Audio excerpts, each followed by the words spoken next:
Captain Wu Jin stood in the control room of Earth Defense Station Alpha and watched the stars with tired eyes. The coffee in his cup had gone cold hours ago, but he kept holding it anyway because it gave his hands something to do. Outside, the thick window space looked peaceful and quiet like it always did, but Wu Jin knew that peace would not last much longer. The message had come 3 days ago through the emergency channels that connected Earth to the Galactic Council. Wu Jin remembered how the alien ambassador's face had looked on the screen, with those big yellow eyes full of fear and sadness. The ambassador had spoken in careful human words that still carried the weight of doom. "The Shadow Fleet comes to your system," the ambassador had said. "We are sorry, but there is nothing we can do to help you now. The Valthari Empire has decided that Earth must fall like all the others before it. You have maybe 4 days before they arrive, and when they do, your world will be consumed just like the 17 systems that came before." Wu Jin had asked the obvious question. "How many ships are coming?" The ambassador's face had gotten even sadder. "It is not about the number of ships, Captain Wu Jin. The Shadow Fleet is not like other fleets you might know. Their ships are alive. They grow and learn and adapt to everything you throw at them. They feed on the fear and anger of their enemies and become stronger with each battle. No weapon has ever worked against them for long. No strategy has ever defeated them. They simply absorb everything and become more powerful." After the transmission ended, Wu Jin had called Admiral Sora immediately. She had listened to his report without saying anything, and then told him to gather the senior staff for an emergency meeting. That meeting had been 2 days ago, and they were still trying to figure out what to do. Admiral Sora was a small woman with gray hair and kind eyes, but everyone in the Earth Defense Force knew she had the toughest mind in the solar system. She had fought in the resource wars when Earth was still trying to figure out how to share water and food with everyone. She had commanded the first human ships that went to other star systems to make contact with alien races. She had seen humanity at its worst and at its best, and somehow she still believed that people could be good if you gave them the chance. "Tell me again about these bioships," Sora said to Taeho, who was their best strategic mind. Taeho was young for his position, but he had studied every battle the Shadow Fleet had ever fought, and he knew their patterns better than anyone. "The ships are not built, Admiral. They are grown," Taeho explained while pointing to the holographic display that showed what they knew about Valthari technology. Each ship starts as a small seed that the Valthari plant in space. The seed feeds on cosmic radiation and space dust and grows into a massive living creature that can think and fight and repair itself. The bigger the ship gets, the smarter it becomes. Some of the oldest ships in the Shadow Fleet are said to be more intelligent than entire civilizations. Ye Jin, who was their weapons specialist, shook her head. "That's not even the worst part," she said. "The bioships learn from every battle. If you hit them with lasers, they develop better armor against lasers. If you use missiles, they grow point defense systems that can shoot down anything you fire. If you try to ram them, they just absorb your ship and use the materials to make themselves bigger and stronger." "What about their crews?" Sora asked. "The Valthari themselves must have some weakness we can exploit." Taeho pulled up files about the Valthari race. The images showed tall, thin aliens with pale skin and large, dark eyes. They looked almost human except for the strange markings on their faces and the way they moved, like they were always ready to fight. "The Valthari were once a peaceful race," Taeho said. "They lived on a world called Valthar Prime and spent their time growing things and making art. But something happened to them about 200 years ago. The records are not clear, but it seems like they were attacked by another species that destroyed their home world. The few survivors became obsessed with making sure nothing like that could ever happen again. So they decided to conquer everyone else first," Ye Jin said with disgust in her voice. "It's more complicated than that," Taeho continued. "They seem to believe that the only way to protect themselves is to control everything around them. They don't see conquest as evil. They see it as survival. Every world they take becomes part of their empire, and everyone who lives there becomes their responsibility to protect." Sora was quiet for a long moment. "What do they do with the people on the worlds they conquer?" she asked. "That's the strange part," Taeho said. "They don't kill everyone or enslave them. They just take control of the government and the military, and then they try to improve things. They build better hospitals and schools and farms. They share their technology and knowledge. The people who live under Valthari rule actually have pretty good lives. Then why is everyone so afraid of them? Hyejin wanted to know. Because they don't give you a choice, Sora said quietly. They decide what's best for you, and then they make it happen whether you want it or not. They take away your freedom to make your own mistakes and your own successes. They turn you into children who need to be taken care of. The meeting had gone on for hours, but they had not come up with any good ideas. Earth's defense fleet was small, and their weapons were basic compared to what other species had. They had maybe 30 ships that could fight in space, and most of those were designed for patrol duty, not for big battles. Against the Shadow Fleet that had destroyed civilizations with thousands of warships, they might as well throw rocks. Now Wu Jin stood at his window and watched the edge of the solar system where the Shadow Fleet would appear. His communications. Officer Min Jun was monitoring all the channels for any sign of the enemy. The rest of his crew was trying to stay busy with routine tasks, but everyone knew they were just waiting. Captain, Min Jun called out suddenly. I'm picking up something on the long-range sensors. Multiple contacts coming in from deep space. Wu Jin walked over to Min Jun's station and looked at the display. There were dozens of red dots moving toward Earth at incredible speed. As he watched, more dots appeared until there were over 100 contacts on the screen. Send the alert to Admiral Sora, Wu Jin said. Tell her the Shadow Fleet has arrived. Min Jun's fingers moved over his controls and sent the message that everyone had been dreading. Within minutes, every defense station and ship in the solar system would know that humanity's time of peace was over.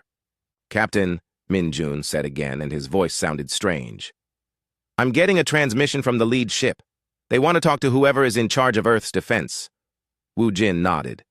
Put it on the main screen. The display flickered, and then showed the face of a Valthari commander. The alien's skin was so pale it was almost white, and the dark markings on his face looked like scars. His eyes were completely black, and when he spoke, his voice was cold and empty. I am Fleet Commander Zethron of the Valthari Shadow Fleet, the alien said. You will surrender your world immediately and prepare your people for integration into the Empire. Resistance will only cause unnecessary suffering. You have 1 hour to respond. The transmission ended, and the screen went dark. Wu Jin stared at the blank display and felt the weight of humanity's future pressing down on him. In 1 hour, he would have to give an answer that would determine whether Earth lived or died. But as he thought about what to say, something occurred to him. The Valthari commander had sounded tired and sad, just like the Galactic Council ambassador had. Maybe these aliens who conquered worlds were not as happy about their job as everyone thought. Min Jun, Wu Jin said slowly. Open a channel back to the Shadow Fleet. I want to send them our response. Min Jun looked surprised, but he followed orders. Channel open, Captain. Wu Jin took a deep breath and spoke to the most feared force in the galaxy. Fleet Commander Zethron, this is Captain Wu Jin of the Earth Defense Force. We received your message and we would like to invite you and your crews to join us for dinner while we discuss your proposal. We will prepare our best food and drinks and we promise you will be safe and welcome here. Please let us know if you have any dietary restrictions or special needs. Min Jun stared at his captain like he had lost his mind. But Wu Jin just smiled and waited for the Shadow Fleet to figure out what to do with the strangest military response in galactic history. Fleet Commander Zethron stared at the communication device in his command chamber and wondered if the translation systems had malfunctioned. In all his years of conquest, he had received many responses to surrender ultimatums. Some species begged for mercy while others screamed defiance and threats. A few tried to bargain or offered tribute to save their worlds. But never in the history of the Valthari Empire had anyone invited the Shadow Fleet to dinner. Commander, his second-in-command, Veltar, said from across the bridge of the bio-ship. What are your orders? Should we begin the assault? Zethron looked out through the living walls of his ship at the small human defense fleet that had arranged itself in what appeared to be a welcoming formation rather than a battle line. The human ships were tiny compared to his bio-vessels, and their weapons were primitive, but something about their arrangement made him pause. Hold position, he commanded. I want to understand what these humans are attempting before we proceed. On Earth, Admiral Sora sat in her command center and tried not to laugh at the confused silence coming from the Shadow Fleet. Captain Wu Jin's dinner invitation had been his own idea, but she had immediately seen the wisdom in it. If these Valthari were really as lonely and tired as they seemed then, maybe kindness would work better than weapons. Da-un, Sora called to her chief diplomat. How quickly can we prepare a proper welcome for our guests? Da-un was a middle-aged woman who had spent most of her career trying to prevent wars rather than fight them. She had negotiated peace treaties between Earth's nations during the Resource Wars and later helped establish trade agreements with the first alien species humanity had encountered. The idea of treating an invasion fleet as dinner guests was exactly the kind of challenge she lived for. "Give me 6 hours, Admiral," Da-un said with excitement in her voice. "I'll need to coordinate with Jin Wu and his culinary team, but we can turn Station Alpha into the best restaurant in the solar system." Jin Wu was Earth's most famous chef, and he had spent years learning to cook food that aliens could enjoy. When he heard about the dinner invitation, he immediately began planning a menu that would introduce the Valthari to the best of human hospitality. He gathered his team of cooks and food specialists and started preparing dishes that would fill the entire station with wonderful smells. "We need to cook for beings who have forgotten what it means to enjoy food," Jin Wu told his assistants. "Their empire conquers worlds, but I bet they haven't had a good home-cooked meal in centuries. We're going to remind them what they've been missing." Meanwhile, Captain Wu Jin was trying to convince his own crew that inviting the Shadow Fleet to dinner was not a sign that he had gone insane. His officers gathered in the briefing room and looked at him with expressions that ranged from confused to terrified. "Sir," his tactical officer said carefully, "are you sure this is a good idea? These aliens have destroyed 17 civilizations. They're not exactly known for their social skills." Wu Jin understood their concerns, but he had been thinking about the Valthari commander's face during the transmission. There had been something in those black eyes that reminded him of soldiers he had known during Earth's wars. They were people who had been fighting for so long they had forgotten there was any other way to live. "Listen to me carefully," Wu Jin said to his crew. "The Shadow Fleet expects us to be afraid. They expect us to either surrender or fight. But what if we do something completely different? What if we treat them like guests instead of enemies? At worst, we die with full stomachs. At best, we might find a way to solve this problem without anyone getting hurt." On the lead bioship fleet, Commander Zethron was having his own difficult conversation with his crew. The massive living vessel that carried them through space was starting to behave strangely. Its biological systems seemed confused by the lack of fear and hostility coming from the human fleet. "Commander, the ship is asking questions," his biotechnician reported. "It wants to know why the humans are not showing aggression. The ship's combat systems are having trouble maintaining readiness when there is no threat response to feed on." Zethron had commanded bioships for decades, and he knew they were more than just vessels. Each ship was a living creature with its own personality and instincts. They were bred for war, and they thrived on the emotions of battle. When faced with an enemy that refused to act like an enemy, the ships became confused and uncertain. "What do you recommend?" Zethran asked his biotechnician. "We could initiate combat protocols manually," the technician suggested.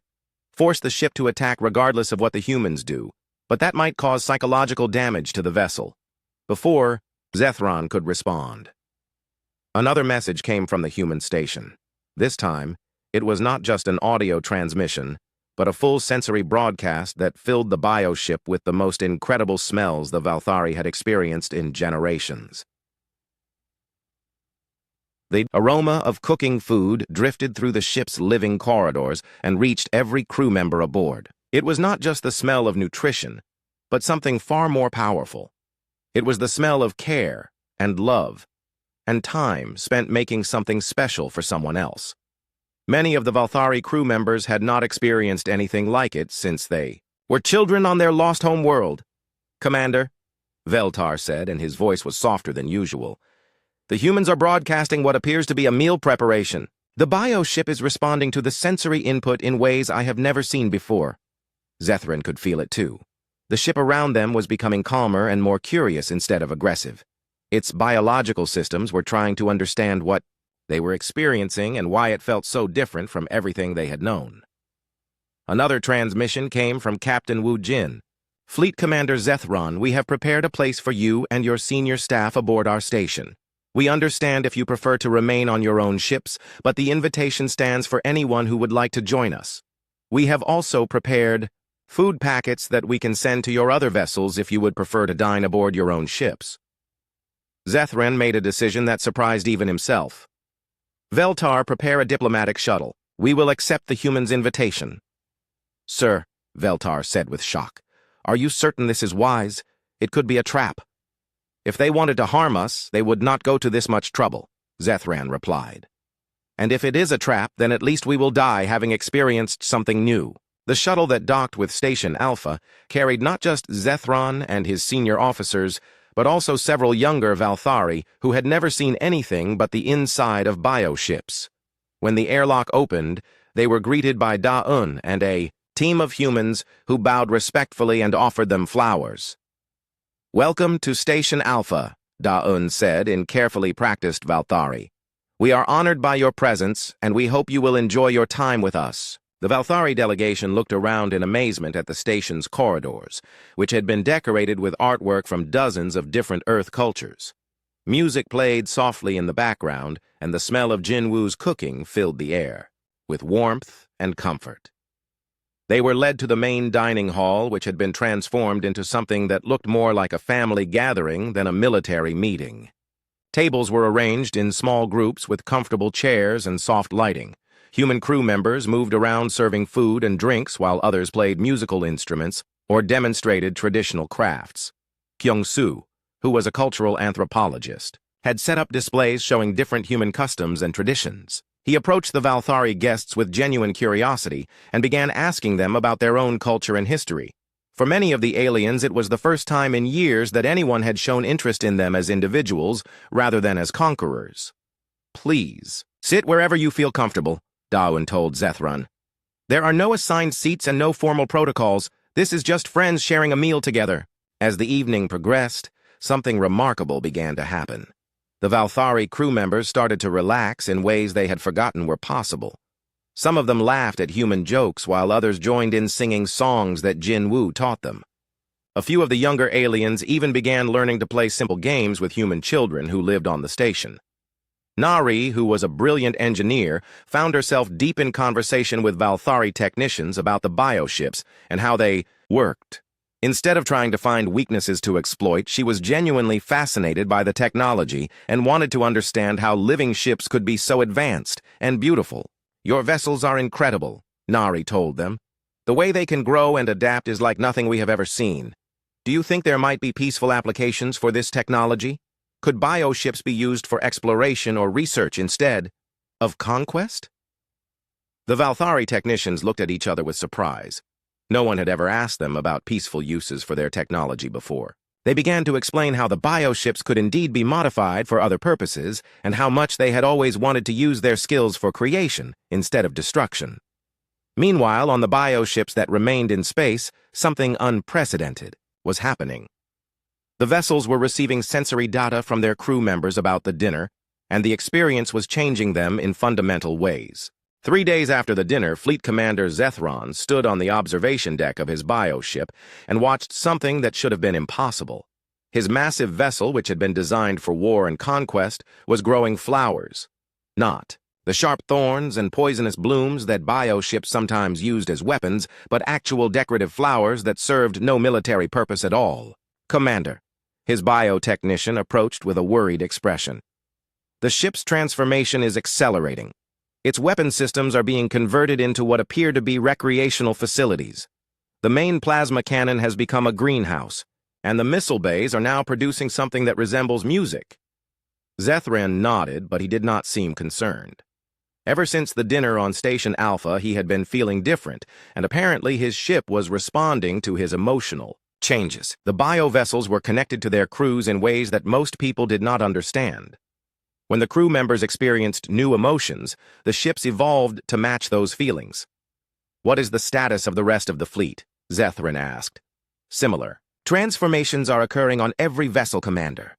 The crews report that their ships are becoming more peaceful and comfortable. Many of the bioships have stopped all aggressive behaviors, and some are even requesting permission to dock with the human stations. On Earth, Admiral Sora was watching the same phenomenon through her long-range sensors and trying to understand what was happening. The Shadow Fleet that had arrived 4 days ago with the intention of conquering humanity was now floating peacefully in space and apparently growing gardens. Da-Yun, Sora called to her diplomat. What is your assessment of the situation? Da-Un had spent the last few days in almost constant communication with various members of the Valthari fleet. What she had learned was changing everything they thought they knew about their supposed enemies. Admiral, the Valthari are not evil conquerors, Da-Un explained. They are a traumatized people who have been running from their own pain for 200 years. When their home world was destroyed, they decided that the only way to prevent future suffering was to control everything around them. But control is not the same as safety, and conquest is not the same as protection. So what do they really want? Sora asked. The same thing everyone wants, Admiral. They want to feel safe and loved and valued. They want to belong somewhere and know that they matter.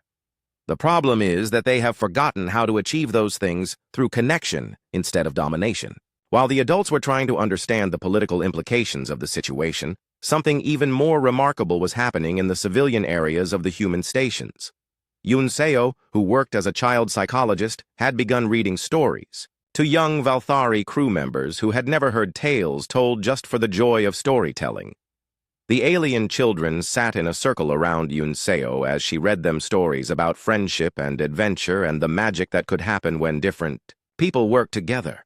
Their large, dark eyes were wide with wonder as they experienced something their culture had forgotten how to provide. Tell us the one about the dragon and the village again, one of the young Valthari asked in halting human language.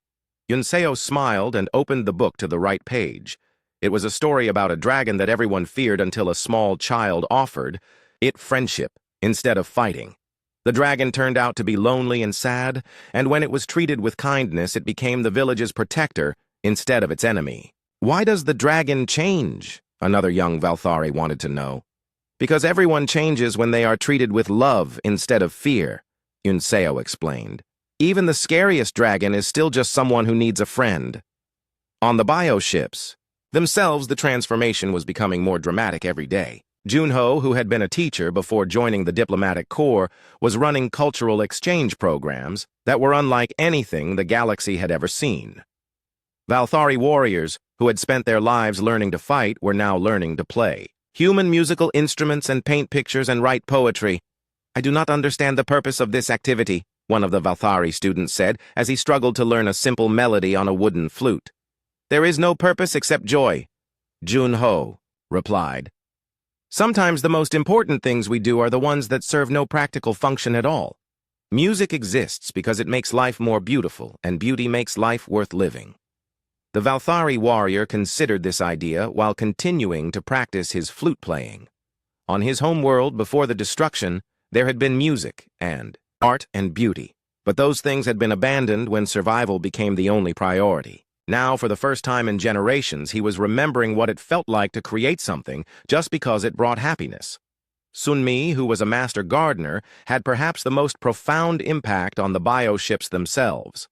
She had been invited aboard several vessels to help with their unexpected horticultural development, and what she found there amazed her.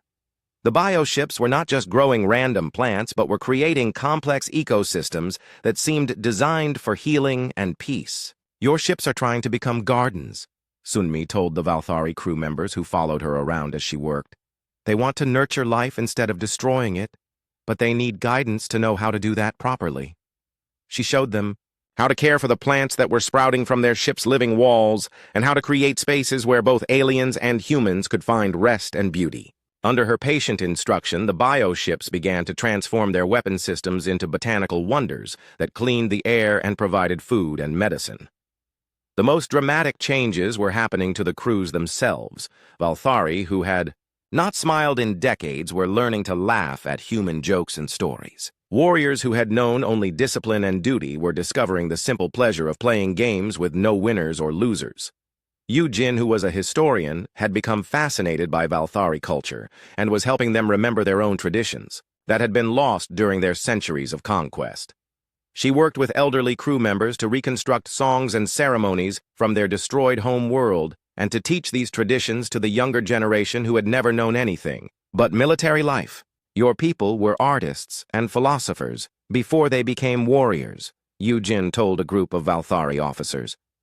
You had festivals and celebrations and rituals that connected you to each other and to the natural world. Those things are still part of who you are, even if you have forgotten them.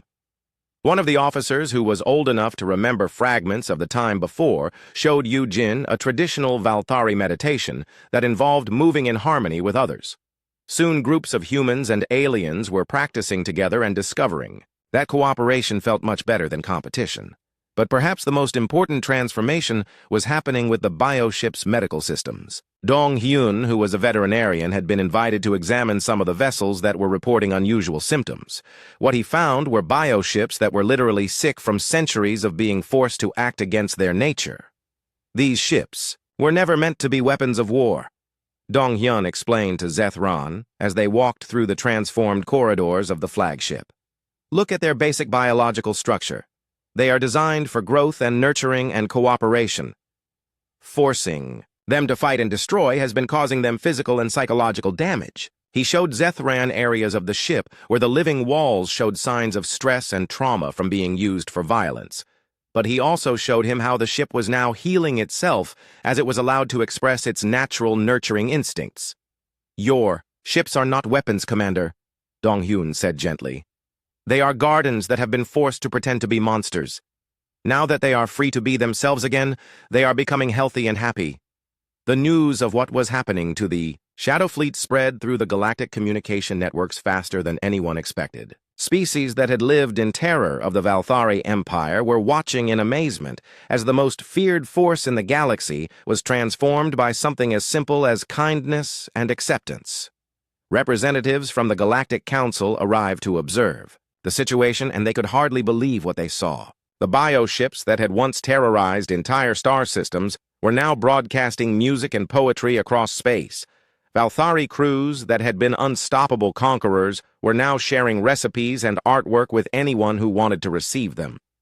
How is this possible? The council representative asked Admiral Sora during an emergency meeting. It turns out that fear and aggression were never their real nature, Sora explained.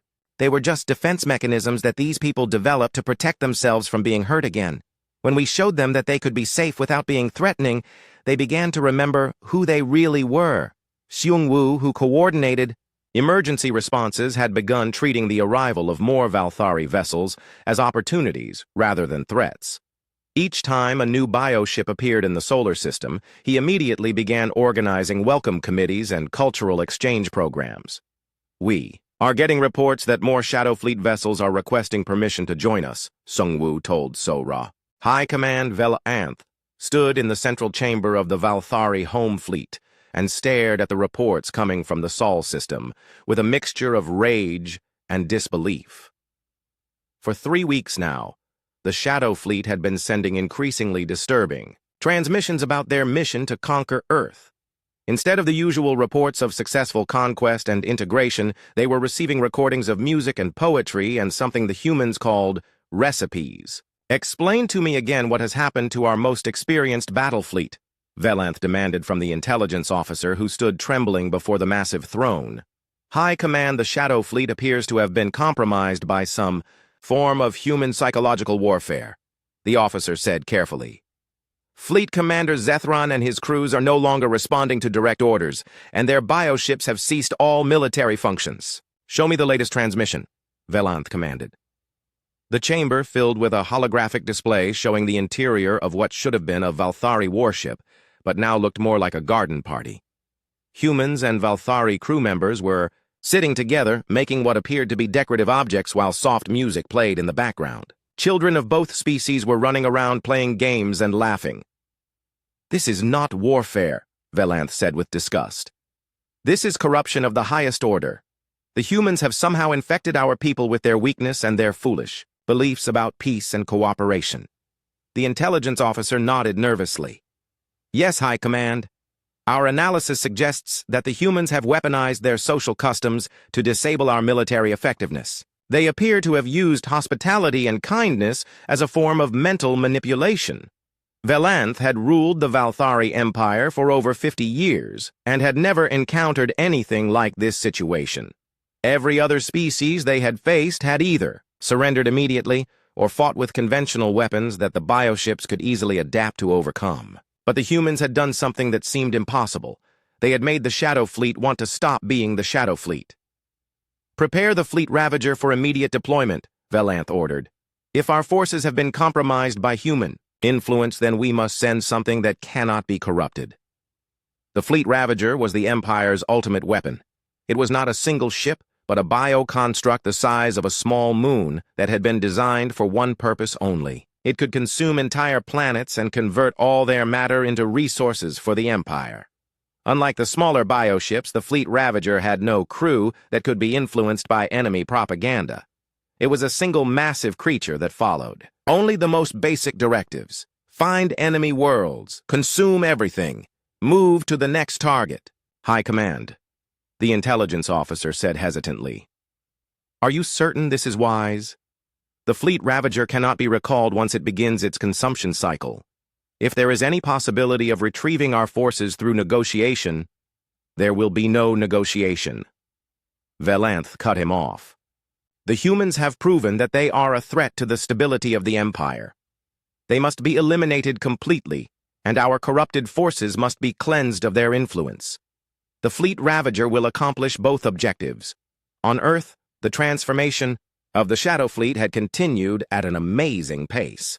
What had started as 30 bioships had grown to over 100 as more Valthari vessels arrived to experience the phenomenon that was being talked about throughout the galaxy. Station Alpha had been expanded 3 times to accommodate all the visitors, and new cultural centers were being built on every human world. Admiral Sora was in her office reviewing reports from the various exchange programs when Captain Wu Jin entered with a concerned expression. "Admiral, we have a problem," Wu Jin said. "Our long-range sensors have detected something massive approaching from the direction of Valthari space. It's bigger than anything we have ever seen, and it's not responding to any communication attempts." Sora looked at the sensor data and felt a chill run down her spine. The object approaching their system was enormous, and its energy signature was unlike anything in their databases. More troubling was the fact that all the friendly Valthari in the system had become agitated and fearful when they detected it. "Get me Fleet Commander Zethron immediately," Sora ordered. Within minutes, Zethron appeared on the communication screen, and Sora could see genuine fear in his dark eyes. The confident military commander who had arrived weeks ago to conquer Earth was now a worried friend trying to protect the people who had shown him kindness. "Admiral Sora," Zethron said urgently, "you must begin evacuation procedures immediately. High Command has sent the Fleet Ravager, and there may be very little time to save your people." "What exactly is the Fleet Ravager?" Sora asked. "It is not a ship, Admiral. It is a living weapon designed to consume worlds. It has no crew to influence and no emotions to appeal to. It exists only to devour everything in its path and convert the matter into resources for the Empire. High Command must have decided that our transformation is a threat that must be eliminated." Sora felt the weight of responsibility settle on her shoulders. The success they had achieved with the Shadow Fleet meant nothing if it resulted in the destruction of Earth and everyone on it. "How long do we have?" she asked. "Perhaps 6 hours before it reaches the outer planets," Zethron replied. "Admiral, I am sorry. My people and I have brought this disaster upon you through our weakness. We should have been stronger and resisted the corruption of your kindness." "Commander," Sora said firmly, "what you call corruption, we call healing. What you call weakness, we call strength. And what you call kindness, we call the most powerful force in the universe. Do not apologize for becoming who you were always meant to be." But even as she spoke confidently, Sora was trying to figure out what they could possibly do against a weapon designed to eat planets. The human fleet was still small, and their weapons were still basic. The transformed Valthari bioships were now peaceful and beautiful, but they had lost most of their military capabilities in exchange for their new artistic and cultural functions. Sheng Wu, who had become Earth's expert in managing impossible situations, was already organizing evacuation procedures when Sora called him to her office. How many people can we evacuate in 6 hours? She asked. Maybe 10% of Earth's population if we use every ship in the system, Seung-woo replied. But Admiral, where would we take them? The fleet Ravager will pursue any human vessel it detects, and it moves faster than our best ships. Sora realized that evacuation was not really an option. If they were going to survive this threat, they would have to find a way to stop it, and that seemed impossible given what they knew about the weapon approaching them. What if we don't try to fight it? Sora said slowly. What if we treat it the same way we treated the Shadow Fleet? Admiral, Woojin said carefully. The Fleet Ravager is not like the bioships. It has no crew to befriend and no emotions to influence. It is basically a giant mouth that eats planets. But it is still alive, Sora pointed out. And if it is alive, then it must have needs and desires, even if they are different from ours. Everything alive wants something, and maybe we can figure out what it wants besides destruction. Yeonju, who had been listening to the conversation, spoke up. Admiral, what if the Fleet Ravager is like the bioships were when they first arrived? What if it has been forced to act against its nature for so long that it has forgotten what it really wants to be? The idea was so strange that everyone in the room was quiet for a moment while they considered it. Could a weapon designed to destroy worlds be lonely and sad like the Valthari warriors had been? Could something that existed only to consume be hungry for something other than matter and energy? It's worth trying, Sora decided. Sung-woo, I want you to prepare a welcome for the Fleet Ravager just like we did for the Shadow Fleet. If it really is just a giant living creature, then maybe it needs the same things all living creatures need. What does a planet-eating monster need, Admiral? Sung-woo asked. The same thing everyone needs, Sora replied. To feel valued and cared for and understood. To have a purpose that brings joy instead of pain. To be seen as something more than just a weapon. As the Fleet Ravager approached the solar system, its massive bulk blocked out stars, and its biomagnetic field disrupted communications across multiple planets. Every sensor reading confirmed that it was exactly what Zethran had described. A living creature the size of a moon that existed only to consume and destroy. But Young-ho, who was a grandfather and had spent his life learning to see the good in everyone, was not intimidated by size or reputation. When the creature entered Earth's orbital space, he was the first person to send it a message. Hello there, big fellow. Young-ho broadcast on all frequencies. You must be tired after such a long journey. We have prepared some refreshments for you and a comfortable place to rest. You are welcome here, and we hope you will stay as long as you like. The Fleet Ravager had never received a greeting before. In its entire existence, it had only encountered fear and weapons and desperate attempts to escape.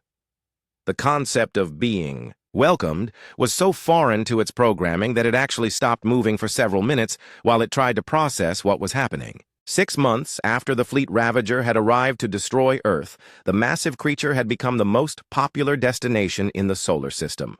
Where once there had been consumption chambers and planet-cracking weapons, there were now vast botanical gardens and concert halls and universities where beings from hundreds of different worlds came to learn and share their cultures. Chang Min, who had been appointed as the first interspecies cultural ambassador, stood on what used to be the Fleet Ravager's primary weapon platform and watched students from dozens of different races working together on art projects and scientific research.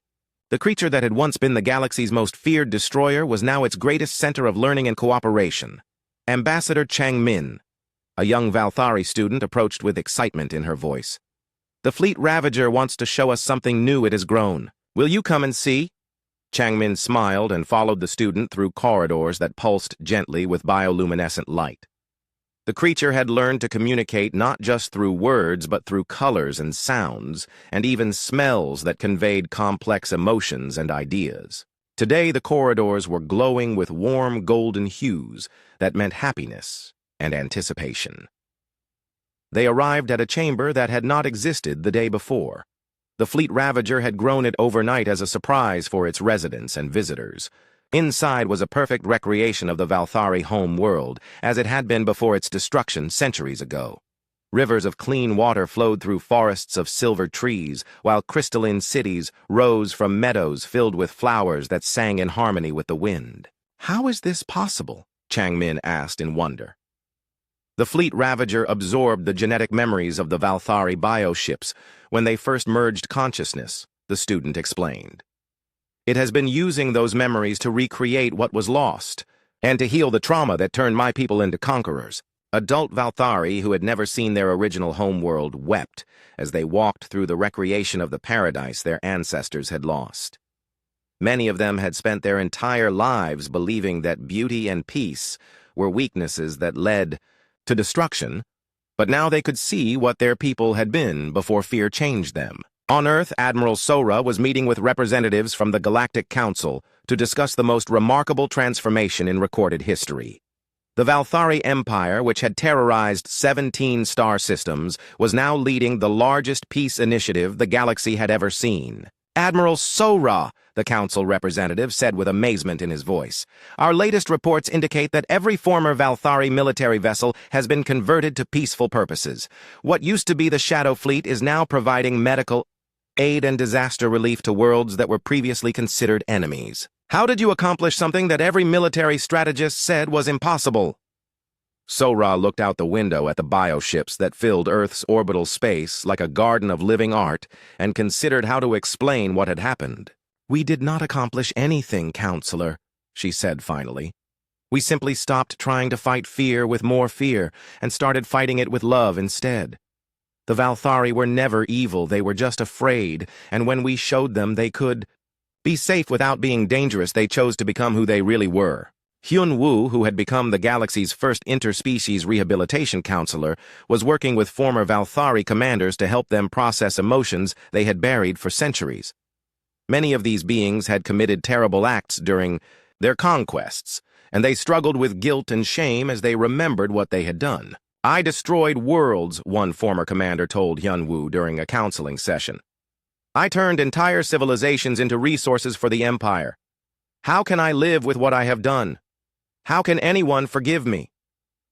"Forgiveness is not something you earn," Hyun Woo explained gently. "It is something you accept. The beings whose worlds you conquered understand that you were acting from pain and fear, not from evil. Many of them are willing to work with you to rebuild what was lost and to create something better than what existed before." The rehabilitation programs had become so successful that other species were sending their own former soldiers and criminals to learn from the human approach to healing trauma and guilt. What had started as an emergency response to invasion had become a new model for justice based on restoration rather than punishment. In-Suk, who was an elderly woman from a small farming village, had become the most quoted philosopher in the galaxy simply by sharing the wisdom she had learned from a lifetime of growing things and raising children. Her simple teachings about treating everyone as family had spread to hundreds of worlds and were changing how entire civilizations thought about conflict and cooperation. "When you have a garden," In-Suk told audiences of alien diplomats and military leaders, "you do not fight the weeds by destroying them. You fight them by making the soil so rich and healthy that only good things can grow. Fear and hatred are like weeds. They only take root where there is not enough love." Her words had been translated into over 300 languages and were carved into monuments on worlds throughout the galaxy. The idea that peace was not the absence of conflict but the presence of sufficient love had revolutionized political theory and military doctrine across dozens of star systems. The transformation had not been limited to the Valthari. Species that had been enemies for generations were now working together on projects that would have been unthinkable just months before.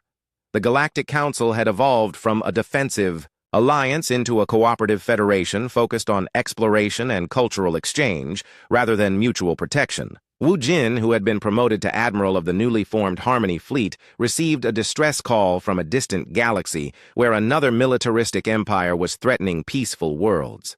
But unlike the old days when such a call would have meant preparing for war, the response was completely different. "Prepare the cultural exchange vessels," Wu Jin ordered his crew. "Load them with teachers and artists and healers. If there is another empire out there that has forgotten how to live in peace, then it is our responsibility to remind them." Sang Wu, who led the diplomatic corps, had developed new protocols for dealing with aggressive civilizations. Instead of threats and ultimatums, they sent invitations and gifts. Instead of showing strength through weapons, they demonstrated power through the ability to transform enemies into friends. The Harmony Fleet that departed for the distant galaxy looked nothing like a military force. The bioships that had once been instruments of conquest were now floating cities filled with gardens and schools and hospitals. Their mission was not to defeat the enemy empire, but to show them what was possible when people chose cooperation over domination. Jae-eun, who specialized in cultural transformation, had studied the patterns that seemed to work in changing aggressive societies. The key was always to address the underlying fears and traumas that drove hostile behavior rather than simply trying to suppress the symptoms. Every empire that conquers others is afraid of being conquered itself, Jae-eun explained to the mission team. Every species that dominates others feels dominated by their own pain. If we can help them heal what hurts them, then they will not need to hurt others. Bo-Ram, who worked with children, had perhaps the most important job on the entire mission. She had learned that changing adult behavior often required reaching the children first and showing them that there were other ways to live besides fear and aggression. Children learn what they see, Bo-Ram told the teachers who would be working with young aliens from the hostile empire. If they see kindness and cooperation and joy, then that is what they will grow up to create. We are not just changing one generation, we are changing all the generations that will come after. Back on Earth, the Fleet Ravager had completed its most ambitious project yet. Using the combined knowledge of every species it had encountered, it had grown a perfect replica of every destroyed world in galactic history. Beings whose home planets had been lost to war or disaster could now visit perfect recreations of the places their ancestors had loved. Ki-young, who had once been a child soldier in Earth's resource wars, was now teaching alien children to play games that had no winners or losers. The sight of former enemies laughing together while learning to cooperate had become the symbol of the new galaxy that was emerging from the ashes of the old conflicts. "Why do you spend so much time with us?" a young alien asked Ki-young as they worked together on building a sculpture from recycled materials. "Because you are the future," Ki-young replied. "The adults are still learning to let go of old hurts and old fears, but you have the chance to grow up in a galaxy where everyone is family. When you become leaders, you will not make the same mistakes that previous generations made." The children nodded solemnly and returned to their work. They were building something that represented peace and cooperation between their different species, and they took the responsibility seriously even though they were having fun doing it. As the months passed, it became clear that the transformation was permanent and spreading. The Valthari High Command had been replaced by a council of healers and teachers who worked to repair the damage their empire had caused.